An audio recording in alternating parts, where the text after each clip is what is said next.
አንድ የምነግራችሁ ነገር ቢኖር ማለት ነው ተስፋ እንዳትቆርጡ። እውነቴን ነው የምላችሁ፣ ተስፋ እንዳትቆርጡ። ይህ ቪዲዮ እናንተ ሼር ሳረገው እያለቀስኩኝ አይ ነው ምን ይሉኛል ብዬ ላስብ እችላለሁ። ግን እውነት ጨለማ ውስጥ ያሉ ሰዎች እነሱን ተስፋ ያሳያል፣ ለእነሱ ተስፋ ይሆናል።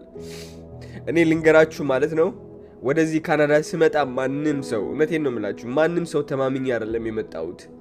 በፍርሃት ወደ ካናዳ ነው የገባሁት። ከአሜሪካ ጠበቃ አሳይለም መጠየቅ አትችልም ብሎኝ ከዛ ኬዝ ትክክለኛ አይደለም ዲናይ ልትደረግ ስለምችል ወደ ካናዳ ብትሄድ ይሻላል። ይህ ውሳኔ የወሰንኩት ካናዳ ለመግባት በ5 ቀን ውስጥ ነው። ያው ማአት ሰዎች እያስፈራሩኝ ካናዳ እንዳትሄድ፣ ካናዳ ጥሩ አይደለም፣ ካናዳ እንደዚህ ነው እየተባልኩኝ ማለት ነው። ከዛ ከአሜሪካ ግን ማለት ነው እውነቴን ነው የምላችሁ ሰዎች ሳልሰማ ማን እንደሰማውኝ አላቅም። የሆነ ልቤ ማለት ነው እግዚአብሔር ነው አሮ ነው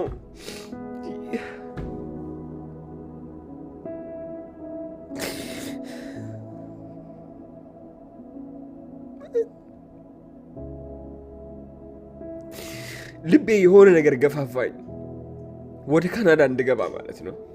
ምንም ሳላቅ እውነቴን ነው የምላችሁ ስልኬን ጥዬ ነው የገባሁት ራሱ ፈሪቼ ማለት ነው።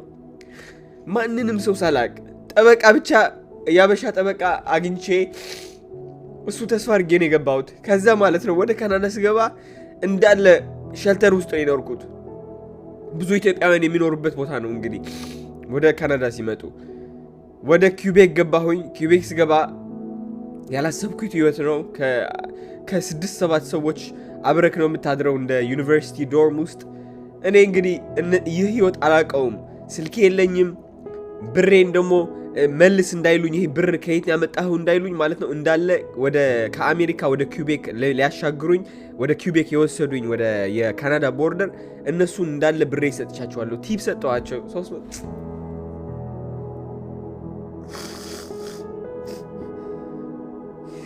እንደሌላው ነው ደብቄ ከመግባት ማለት ነው። ታክሲዎቹን እንዳለ 200-300 የዛኔ እንኳን እውነቴን ነው የምላችሁ በራሴ የምኮራው የዛኔ እንኳን እዛ ሲቹዌሽን ላይ ሆኜ የማላቀው ሀገር ያለምንም ብር ማለት ነው ብሬ እንዳለ ላይክ ለታክሲዎቹ በቃ ደስ እንዲላቸው ምን ይሰጠዋቸው ምን ያደርግልኛል ደብቄ ከመግባት ልስጣቸው። አይ ነው ጅልነት ነው ግን ላይክ አይ ዶንት ኖ ማን እንደዚህ አድርጎ እንደፈጠረኝ አይ ዶንት ኖ። ከዛ ካናዳ ገባሁኝ። ለ2 ቀን ሞንትሪያል አደርኩኝ ሸልተር ውስጥ ማለት ነው። ከዛ ወደ ቶሮንቶ ልሄድ ፈልጌ እዛ ሞንትሪያል ያሉ ሰዎች እንዳለ ወደ ቶሮንቶ እንዳትሄድ ሰው ማታቅ ከሆነ እዛው ትጠፋለቅ ሆምለስ ሆነክ ነው የምትቀረው ተባልኩኝ። ምክንያቱም የዛኔ አመት በዓል ነበረ። ሸልተሮቹ ቶሎ ስለሚዘጉ በረንዳ ላይ ነው የምታድረው አሉኝ። ከዛ ደግሞ ምን ልቤ ውስጥ እንዳደረ አላቅም። አሮ ነው እሄዳለሁኝ።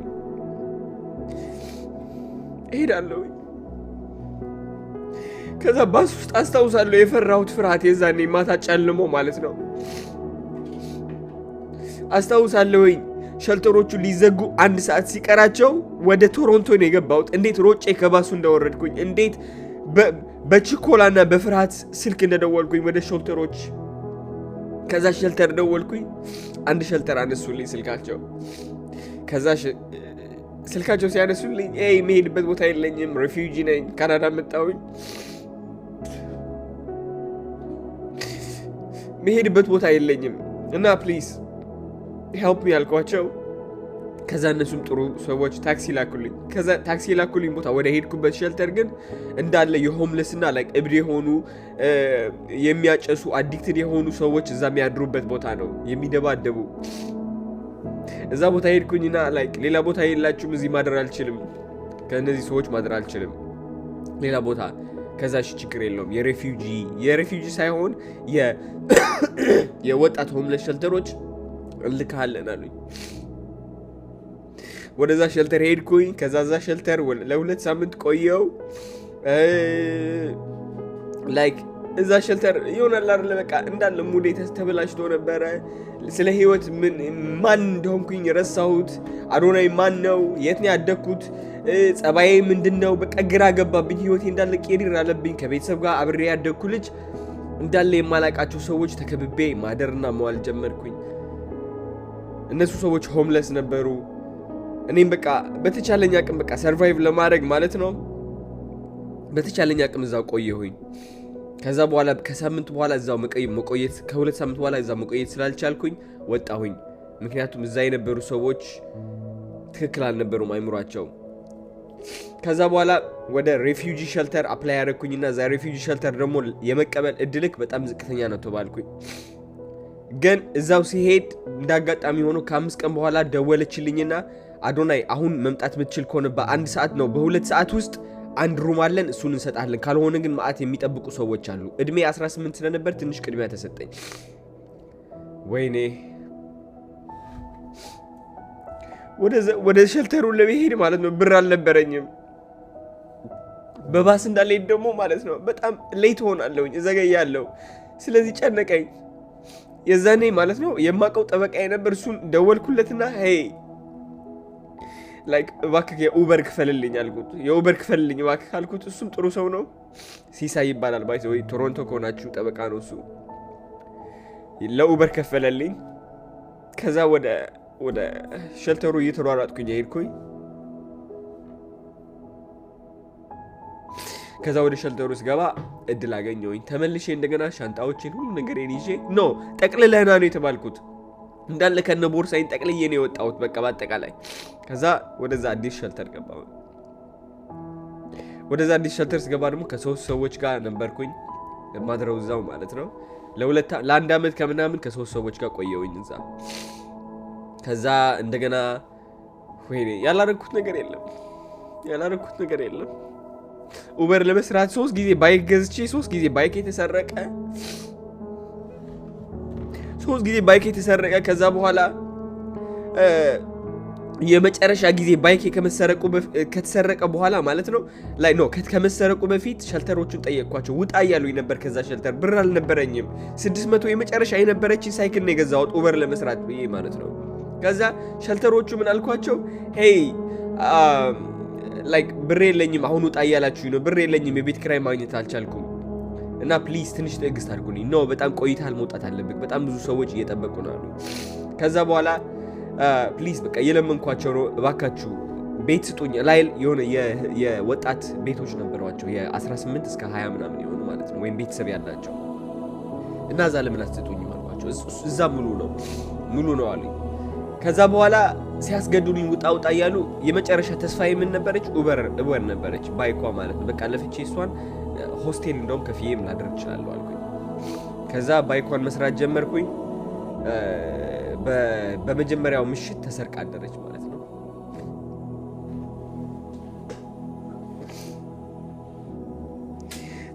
የዛኔ ልቤ እንዴት እንደተሰበረ ነግራችሁ አልችልም።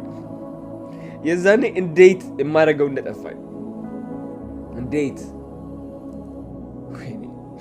ከዛ ማለት ነው የዛኔ የሆነ አበሻ ነበረና የመጨረሻ ቃልን ውጣ፣ ዛሬ መውጣት አለብኝ። ከዛ የዛኔ የሌሊት ጸባይ ነው ያወጣሁት። ምክንያቱም የመጨረሻ ምንም አልነበረኝማ። የሌሊት ጸባይ አለቀስኩኝ፣ እዛው እያዩኝ ማለት ነው። በሩን እንዳለ በቃ ላይ እንትና ዘጋሁትና ከዛ ደንግጠው አዩኝ። ላይክ የምሄድበት ቦታ የለኝም፣ ብር የለኝም። ባይኬ ተሰረቀች። ባይኬ አፋልጉኝ ስላችሁ ምንም አታረጉም፣ ካሜራ ቼክ አድርጉ ብላችሁ አቅልላችሁ ነው የምታዩት። ምን አድርጉ ነው የምትዩ? በቃ አለቀስኩኝ። ለምን እንደወራ አላቅም፣ አለቀስኩኝ። ከዛ የሸልተሩ ማናጀሯ መጣ ማለት ነው። ኦኬ አንድ ሩም አግኝተልናል፣ እዛው መግባት ትችላለች። ከዛ የእግዚአብሔር ነገር ገረመኝ። በቃ መጨረሻ ላይ ሁሉ ነገር ከማጣቴ ደጅ ከመውጣቴ በፊት እንደገና ዳንከኝ ጌታ ይዋልኩኝ እንደገና።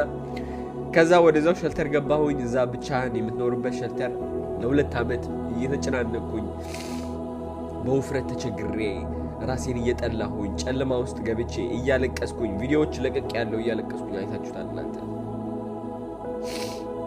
እያለቀስኩኝ ለ2 ዓመት ቆየው እየሰራሁኝ ለሰው እየፈጋው ስለ ህይወት ግራ ምንድነው ህይወት ከቤተሰብ አይደለም ግንኙነት የለም። ስለ ህይወት ግራ እየገባኝ ራሴን እየጠየቅኩኝ ማንኝ ነኝ? ምንድነው ዓላማዬ? ጌታዬ ሆይ ምንድነው የሚመጣው? መቼ ነው ብርሃኑ የሚመጣው?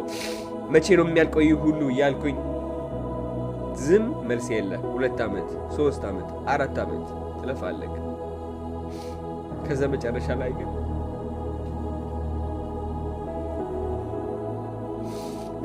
ሳታውቀው እግዚአብሔር ይደርስልሃል። ይደርስልሃል ሳታውቀው።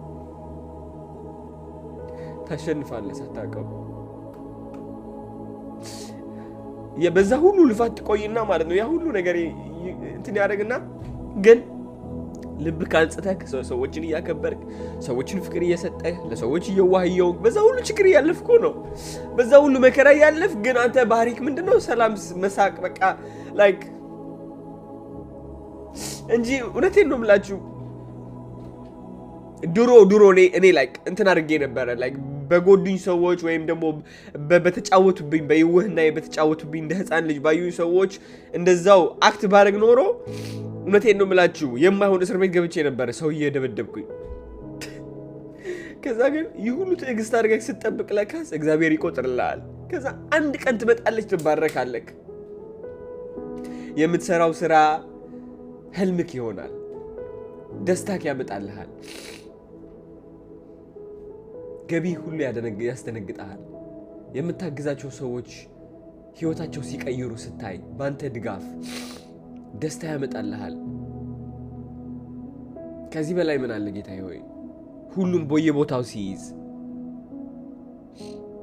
ሰውነቴ ከነበርኩበት አሁን ወዳለሁበት ምን ያህል ጥንካሬ እንደጠየቀብኝ የዛኔ እየተቸገርኩኝ ነበር። ግን አሁን ሆኜ እያንዳንዷን ችግር፣ እያንዳንዷን ስቃይ፣ እያንዳንዷን የተከዳሁባት ያለፍኩባት ችግር ጨለማ፣ እያንዳንዷን ጨለማ የመሬት ዝቅተኛ አፈር የላስኩባት ቀን አሁን እሷን ነው ማመሰግነው።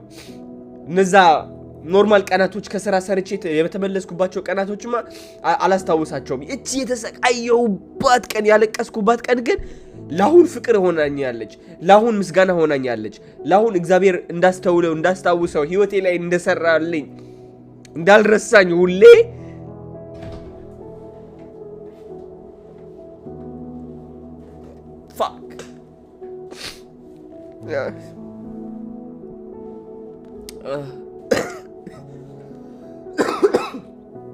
እንዳልረሳኝ ሁሌ አስታወሰኝ። እግዚአብሔር ይመስገን። ኦ ማን አለቀስኩኝ በጣም። ስለዚህ ወንዶች ሆናችሁ ሴቶች ሆናችሁ ጨለማ ላይ ካላችሁ አሁን ምንም ያህል ጨለማ ብትሆኑ በሰው ተከድታችሁ እድል አምልጧችሁ ለሰው መስራት መፍጋት ሰልችቷችሁ ህይወታችሁ እንዳለ የማያልፍ ከመሰላችሁ ማለት ነው። እውነቴን ነው የምላችሁ አላፊ ነው። ሁሉም አላፊ ነው። እግዚአብሔር እያያችሁ ነው፣ ከጀርባችሁ ነው ሳይታወቃችሁ እናንተ ህይወት እየጻፈላችሁ ነው። እግዚአብሔር አመስግኑ ብቻ፣ ሰው አትግዱ። እናንተ እውነቴን ነው የምላችሁ ይቅርባይነት ይቅር በሉ። በዚህ እየተጠፋችሁ በዚህ ፍቅር ስጡ። አንድ ቀን ዛኔ ትባረካላችሁ። ስትባረኩ ደግሞ ማለት ነው የሚያስለቅሳችሁ ባርኮት ነው። ስትባረኩ ደግሞ ማለት ነው ዝም ብላችሁ ለአንድ ቀን ተደስታችሁ የምትተውት አይደለም፣ እግዚአብሔራችሁን የምታመሰግኑበት ነው። እግዚአብሔራችሁን የምታመሰግኑበት ነው ስትባረኩ። እግዚአብሔር ይመስገን ጌታዬ ሆይ ቴንክ ዩ